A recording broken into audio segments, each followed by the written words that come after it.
What if I told you fall is the secret season for gardeners, the time when soil whispers, the roots stretch, and the garden quietly prepares for its most glorious comeback? Fall isn't the end. It's the beginning of next year's success. Fall gardening is more than just planting. It's a philosophy. It's the gardener's way of saying, I believe in tomorrow. While spring gets all the glory, fall is the quiet hero, where roots grow deep, soil rests, and nature prepares for rebirth.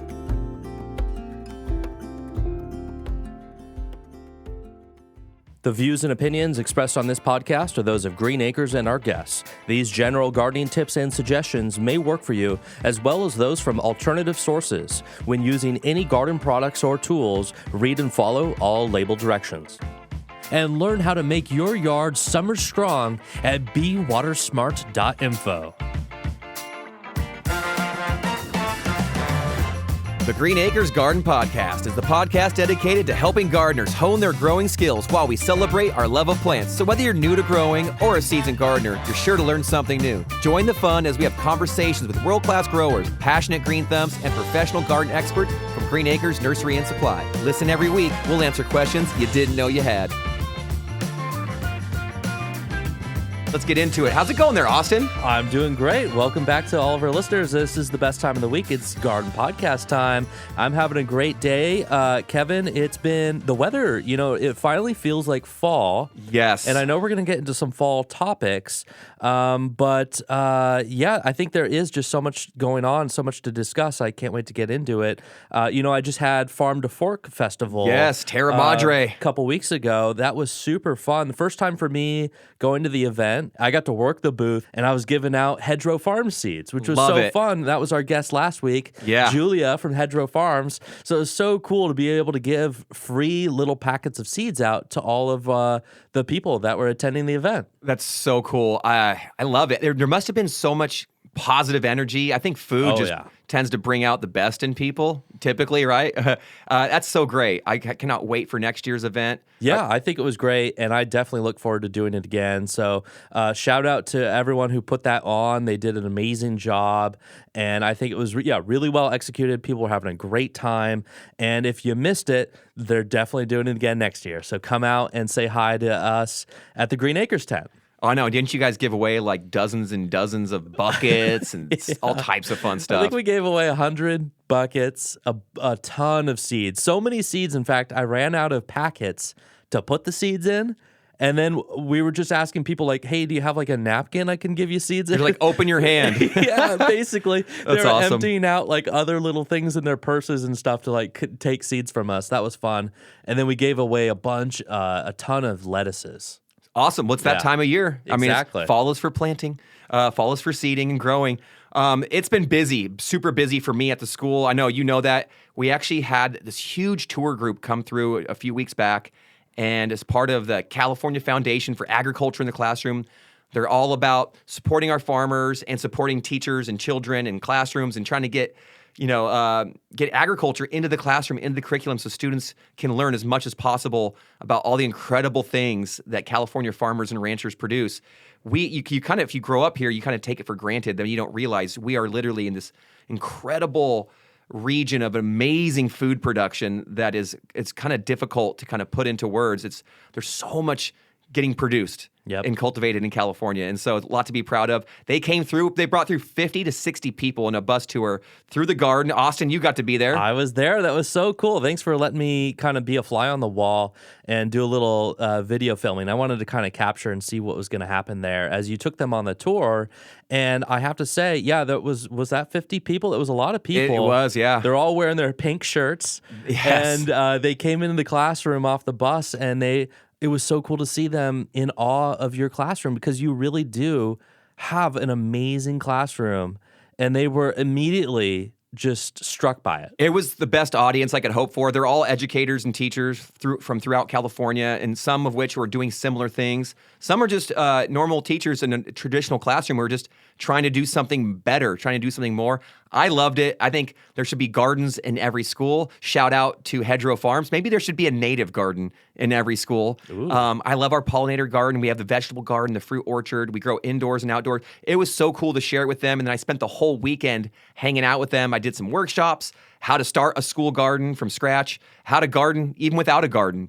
And I brought in a bunch of plants and cuttings and some seed packets to give away. It was the best ever. Nice. I felt like they were so kind. I met so many wonderful people. Some folks who are probably listening right now. I gave out cards. Even day 2, a lady's like, yeah, I couldn't sleep last night. So I started just cranking out episodes and listening. She's like, you guys do a pretty good job. So we heard some wonderful things. You got new listeners. I hope so. And just incredible people. I'm so fired up to get back in the classroom. Well, can I say, I want to shout out to the chef. Who's your chef at the school? Chef Steve Hazelton. So you've told me about this other program that you work with. Culinary. You guys grow, and then it gets tied into the culinary side of things. But then I got to go into their kitchen. Oh, my God. I was blown away by that. That was so cool. So for our guests, we had the culinary teacher and some of our students. They prepared fresh food, little bites, little amuse-bouche from fresh ingredients. So we had eggplant where they made baba ganoush. It was tasty. Delicious, right? Actually, eggplant. Shout out to eggplant. We did our final harvest recently, and the eggplants were just pushing to the final end. Our tomatoes, you can kind of tell this time of year, they're really kind of slowing down. So those got gone. There wasn't much there to really even enjoy at this time. But eggplants were still there? Beautiful, shiny, black, glossy. I mean, we cut them all off. I gave them away. Actually, it was kind of cool when I gave some to my principal. She came back this morning and was like, hey, I made some eggplant parmesan. Nice. You want some? Yes, please. So it makes friends. I know I mentioned a few episodes back because sometimes you kind of need some inspiration for your gardening and all that energy that it takes. Food and just eating and cooking, to me, really inspires me to get back in the garden and cook. So when I see other people doing great things with food, it just fires me up to be like, I want to just grow more. I could cultivate. So we're fired up. We got to eat a lot of great food, met so many wonderful people, and now it's just time to get back to the garden and do it. We've ripped everything out. Austin, you were there on that tour? So that was, you had made the garden so nice. It was cool, too, that there was like a table of food out there in the garden as well. But you brought them all out there, and it was very clean. It was amazing to see so late in the season. Everything's still there, but you're saying now you've officially ripped it all out. We were waiting for the tour, right? So we kind of try to make things look as healthy and nice as possible, but the season sadly came to an end, as it does. Sure. So if you came today, it would look totally different. Okay. Pretty much everything's ripped out, and we're waiting for it to be So it's planting. just empty beds? Pretty much empty beds right now. We cut back and left some of the alyssum because it'll just regrow. But for the most part, it is empty. We're going to come back. We're going to add a bunch of fresh compost, and then we're ready to rock and roll and get our fall garden in, like we discussed a few weeks back, which I'm sure we'll have to bring up again because there's just so much to talk about.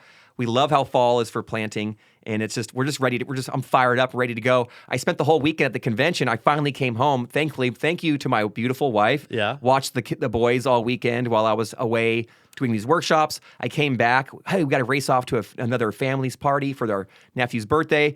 I thought, this will be great. I'll get to go have fun, hug people. Maybe the grandmas and the aunties and the uncles will all get to hug on the babies and hold them.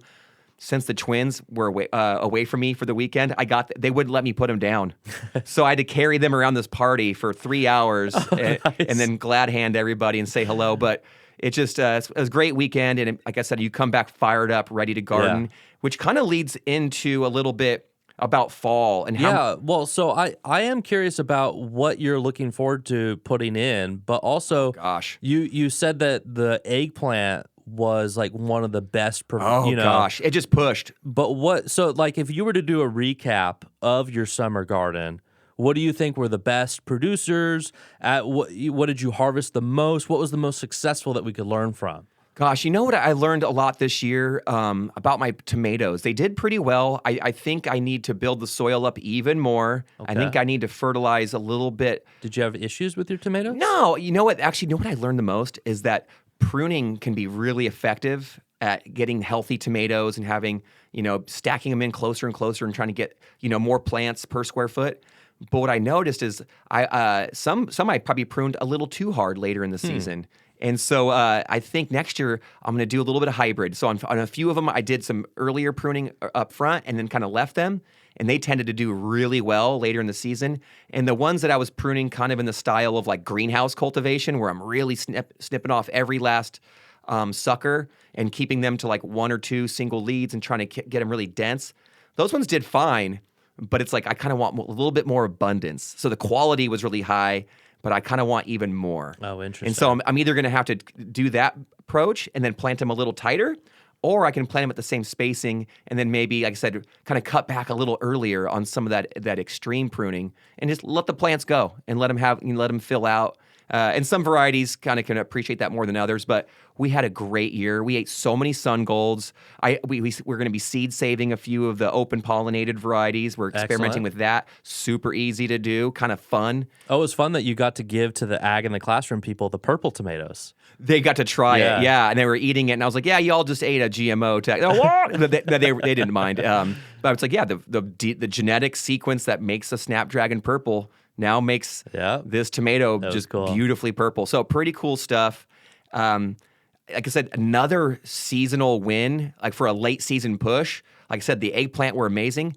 And I didn't want to lose any of these, but as we ripped the plants out, the pepper plants, Austin, they were still looking pretty decent. And I know some people like to keep them going through the winter. They overwinter theirs. I just really don't have that option at the school. We will rip them out. We'll start fresh. But late in the season, late September, they kept pushing. And so Is that the spicy ones? All of them. All of them. Sweet. I mean, I'll have to bring next week. Austin and I will be taking a nip off some ghost peppers. Oh, okay. So maybe we'll eat something spicy, maybe over 1 million Scoville. But no, they all just really held on. We have habaneros, the serranos, the jalapenos are all red. I can make my own sriracha now. Wow. And so I'll show you a picture. Maybe we'll post it. You're saying you could have kept those going. They were still looking healthy, but the thing is they were slowing down, but they were full of so much fruit. So as we were digging them up, I would just flip them over, pull off all the best fruit, threw it in a harvest basket, and now they're stowed away. Time to make some hot sauce. The bell peppers are getting eaten fresh with the kids. So it's just kind of fun to see some plants kind of take advantage of that longer season and still look pretty good and produce right at the end of the season, which I just absolutely love. So it's kind of fun to get a little bit more out of the garden, but like I said, everything's gone. We're going to add a nice thick layer, maybe 2-3 inches of compost to the entire vegetable bed, and then just get right after it. And we're going to be coming back, planting some, garlic, the broccoli, the chard, all those cool season, the beets, the carrots. Maybe I'm going to try my hand at some parsnips. I don't know. I've never grown them personally, but now that I've eaten them, I'm like, these are good. And actually, I made some kimchi. Oh, did you now? Dude, at the conference, they had a workshop and this cabbage, right? Is what you need. But any crunchy vegetable. Okay. But cabbage is like tried and true. But they use daikon radish, cabbage, some green onions, some carrots. And I didn't realize this. We literally just cleaned them, you chop them up, and you just kind of massage salt into them. Yep. And then they just start sweating like me in the summer sun. And the vegetables start sweating out moisture. Maybe you add in some seasonings as well. And some chili. Have you ever tried powdered? Yeah, they had some chili powder, but they also had powdered shiitake mushroom. Oh, I've never had that. I encourage anybody listening to give that a go and try it. It's just like little granule, so delicious. Huh. I mean, it tastes like chicken soup in a way. Ooh. That umami. The umami's good. Just so flavorful. They put that in the kimchi? Yeah, you just add a little bit. Cool. Add as needed, and we jarred it up, and I started eating it like a day or two later, and I was like, this is rad. And so Napa cabbage, here we come. We're planting those. Yep. That's that nice kind of veiny looking cabbage that has all those textures. It's very textural. It's kind of vertical. We're growing that. We're going to grow more than we've ever. I love it. I'm fired up. This purple daikon radish. Never grown it. I've got to get my hands on some seed. I feel like that's what producer Greg used to call that the soil drill. A lot of those. I think those are, I don't know if do they have a taproot? I think they're really good at breaking soil, like clay soil up. Well, that's what we talked about with Dr. Julia Michaels a week ago. Those deep tap-rooted vegetables or plants, they're really great at tapping in, holding in soil. They use them for like erosion control and whatnot. Us gardeners, we could eat them, but also use them to kind of naturally plow in the soil. Awesome. So it's one of those things where like the food you eat, you see something, you get fired up. So now I'll be growing things we've never grown before. I'm really excited for that. It was so delicious. That's just exciting. Absolutely loved it. Well, that's cool. You're doing some things you've never done before this fall, and it makes me think of a question for you, Kevin. I've been telling a lot of people in my life that fall is the best time. Yes. Fall. Yeah. I'm just running around telling everyone this, and for the first time, somebody challenged me and they said, "Hey, why?" And I told him why. I said, well, the it's cooler temps. Yep. Which is less stress on the plants. Yes, sir. And the soil is still warm, exactly so the roots are, But is this true? They were kind of really challenged me. Kevin, is what I'm saying correct, or is this not right? Absolutely. Everyone fires up about spring, which spring is an amazing time to plant. But you know what? Fall is just the absolute best. And so there's a number of reasons. Compare it to planting in the peak of heat of summer. A lot of water to keep them from going to stress and to get them established. The heat is just pretty intense for us here in our region. I mean, in the summer, it's really rough. You can still plant. I've planted plants in the peak heat of summer, and it has been successful. But you better be on your A game. So with fall, it just lessens all those problems. So there's less stress on the plants. Obviously, we have cooler air temperatures that kind of reduce that stress on the plants, but the soil temperature is still warm. So the heat from the summer is kind of still staying around in the soil. And what's great about that is you contrast the cool air temps with warm soil. What that does is it doesn't encourage the plant you're planting right now to try to put out a bunch of new top growth, new leaves and branches and all that. What it's really going to do is going to say, hey, the soil's warm, but the air is cool. Put more energy into root growth. And that's fantastic for getting your plants established. So right now is that time of the year where you get them in. You're avoiding all that stress of the summer.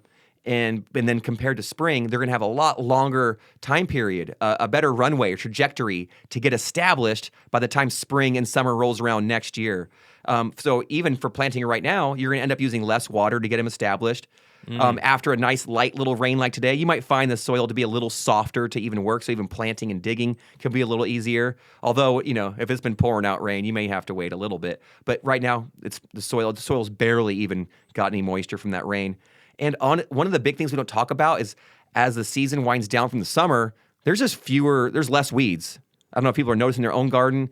Your nut sedge, your Bermuda grass, they may still be lingering a little bit, but they're really slowing down. They're not spreading like wildfire like they do in the spring and in the middle of summer, where if they get some moisture, they just they get all. No, there's reduced weed pressure, and it's just all those things that line up from the less water use, the softer soil, fewer weeds, the reduced stress on the plants, to the last one, to the warm soil in the cool air. That really helps get them established. And that way, when the time spring rolls around, they're already rooted in, they're ready to rock, and you're off and running. And you don't want to put money and time into a plant and then have it die.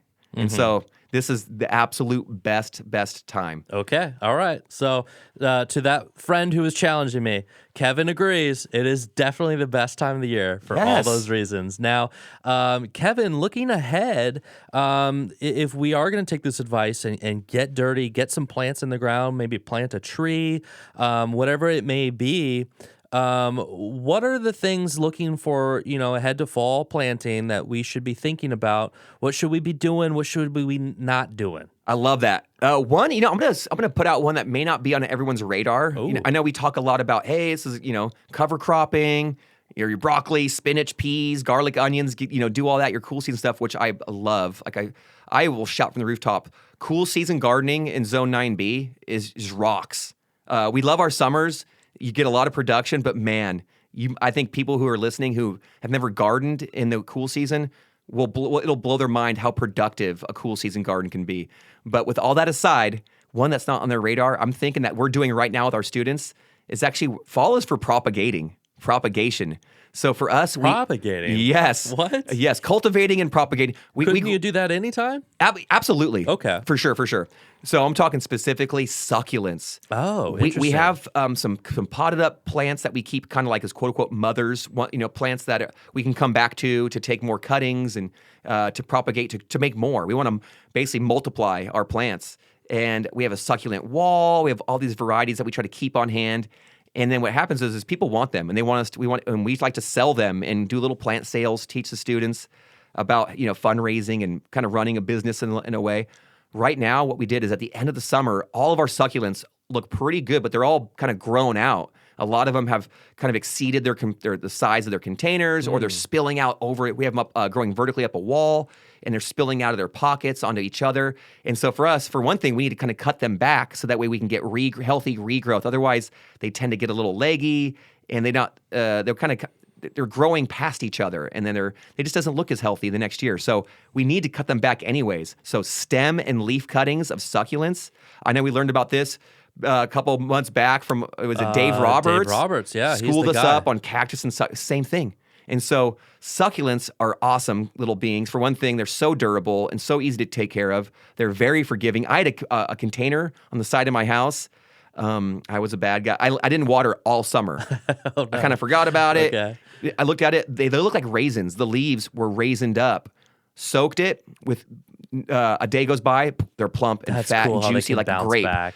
And so then I took cuttings of those, brought them into school. We have a bunch of, so the stem cuttings are awesome to take. You cut them off, maybe a little 2-3 inch cutting with a few leaves, and you let that stem dry up and callus over, and then you pop it into a little soil mix. Something you can use a potting mix, you can use a succulent mix, something that's well draining, but they will root in a few weeks faster, and they're so quick to clone. I love it. But if you only have, like say you have a plant, it's just beautiful, and you're like, man, I want to make more of this, but it only has a few little branches, you can actually get more if you do leaf cuttings.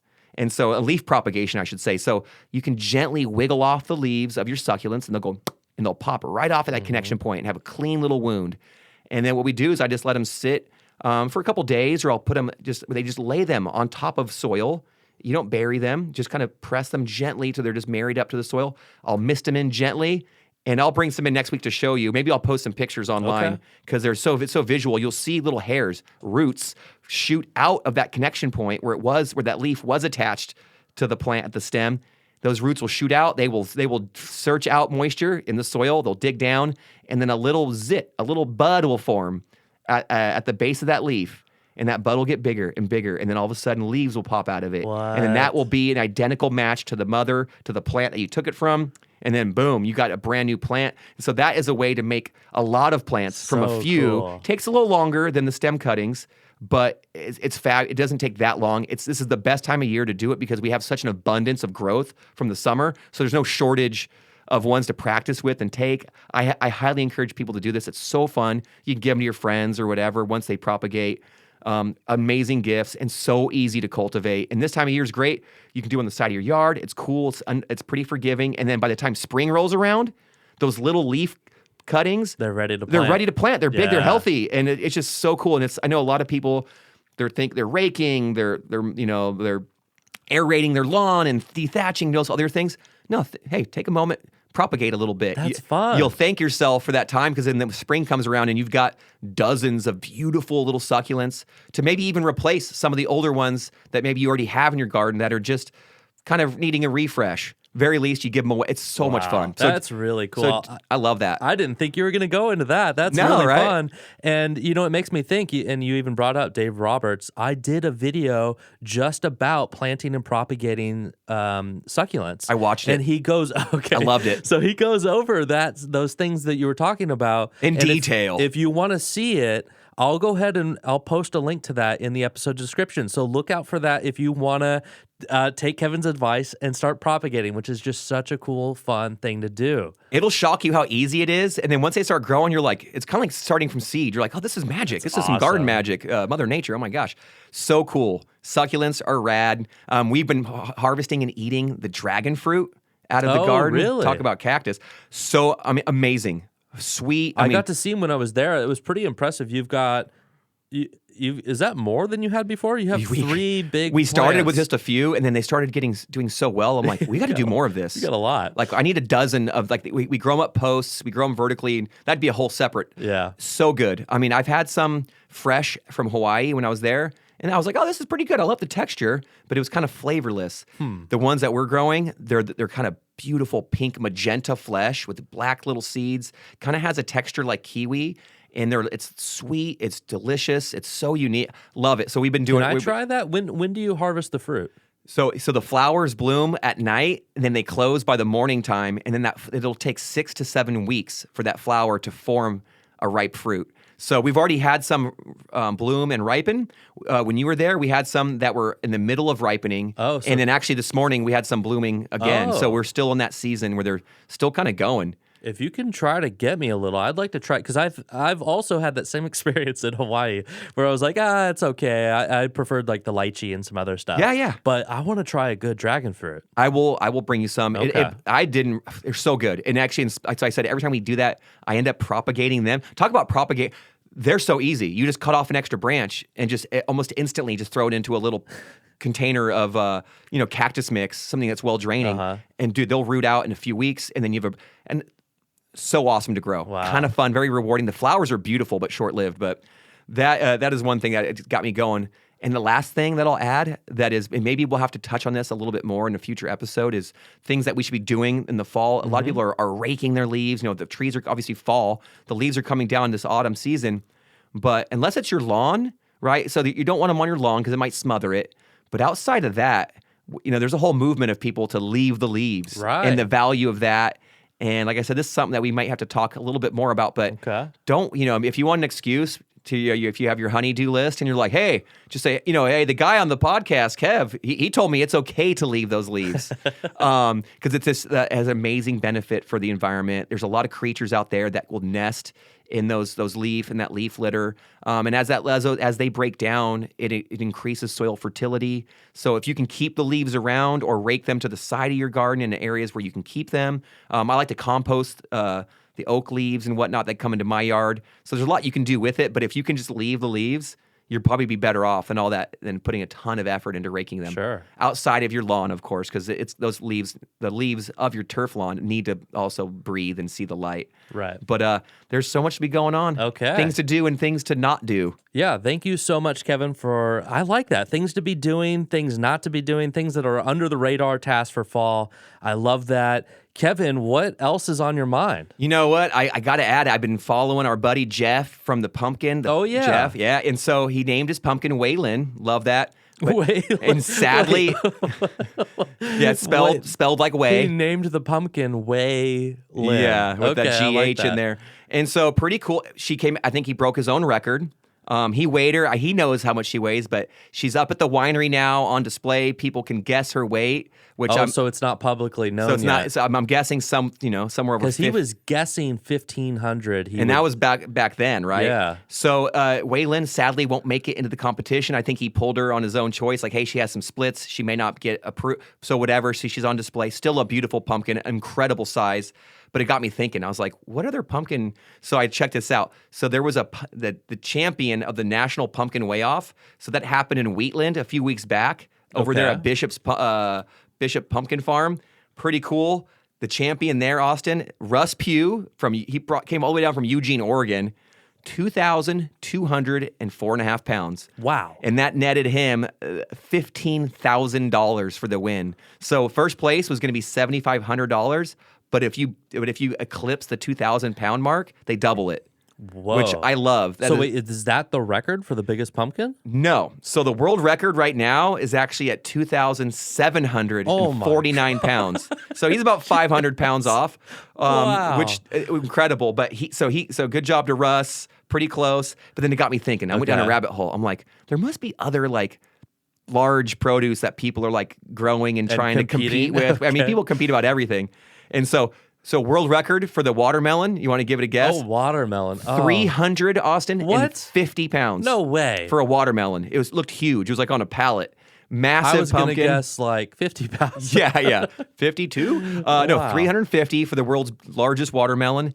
And the tomato, which I saw the picture of it, it wasn't the world's prettiest tomato. Okay. It didn't look like a perfect, massive tomato. It had a bunch of what they call cats facing, where as the tomato grows, it kind of creates these weird shapes. Okay, let me guess. So this is the tomato fruit, right? Yes. It's not the plant. World record tomato fruit. Okay. I'm trying to How many imagine pounds?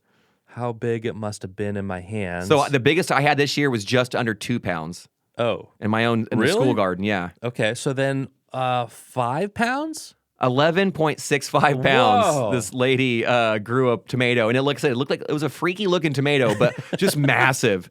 And I just love that stuff that people are just trying things and to see how kind of pushing the limits of agriculture, horticulture, growing, using different techniques. And sometimes it's the genetics of the plants with your techniques and a little help from Mother Nature, some combination of all that. So a big shout out to Jeff. Good job on you, buddy. And shout out to all the massive vegetable and fruit growers out there. You're doing good work out there. You're inspiring us. And so just a lot of fun to be had this time of year. For sure. That is fun. Fun update on Jeff. So he broke his record?